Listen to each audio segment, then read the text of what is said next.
Left to Tell is a jolting story, and it's loaded with all kinds of hard truths. It's a memoir that's told in the first person. There are vital aspects in the text that, if we review them, will help us read the text better. So without further ado, I'm going to turn it over to Mr. Mamola, who's going to offer some background. The last 600 years, two tribes of people have lived and farmed side by side in the tiny Central African country of Rwanda. The Hutu comprise about 84% of the population.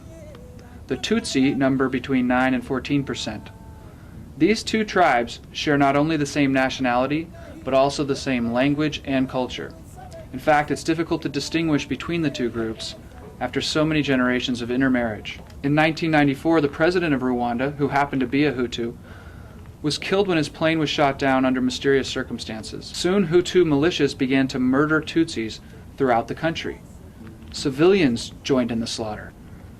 Inspired by hateful radio and television propaganda, average Hutus rose up and killed the Tutsi neighbors they had lived next to for years. The intention of the leaders of this Hutu movement was to kill every last Tutsi in Rwanda, and they almost succeeded. When the genocide was over, 800,000 Tutsi lay dead, the victims of ethnic cleansing. United Nations forces in Rwanda did nothing to stop the violence, and the world watched with indifference as bureaucrats invented new words to describe the situation. Anything to avoid calling it what it was: genocide. Okay, Mr. Silvera, you're going to reveal another important aspect of the book. Please do. Thank you. Inward beauty is a light that truly outlives and outshines outward beauty. In the life of Immaculate Ilibagiza, this beautiful light's origin and prolongation exist in God. Immaculate's connection to the Blessed Virgin Mary is unspoken. Immaculate's parents instilled in her from a young age the importance of God's love. Over time, Immaculate built a relationship with Mary that was so sustaining and irreplaceable that a small restroom in which she and others were confined for 91 days became a sanctuary of holiness, hope, and eventual peace. It is here where Immaculate prayed the Rosary. How paradoxical that Immaculate's life would mirror the 15 mysteries of the Rosary.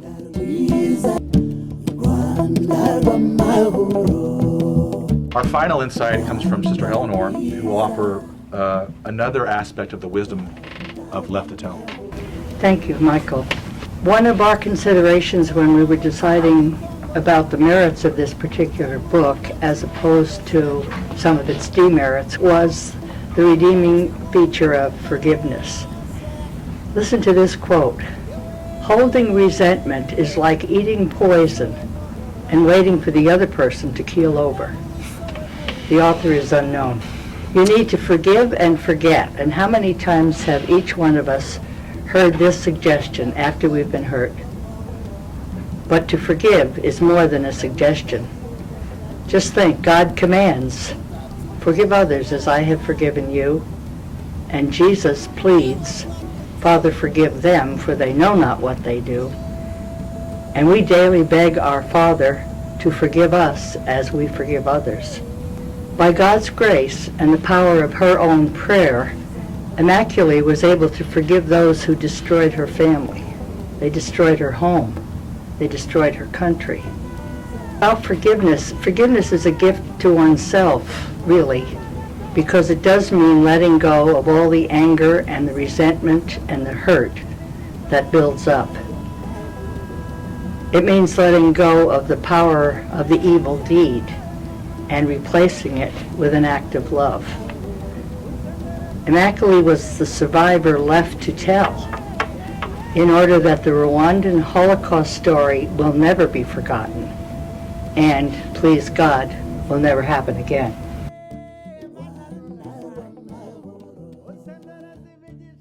Thanks again for viewing, and we wish you well on your journey, and look forward to talking to you next year with our One Book, One Community. Thanks. Thank you. Thank you.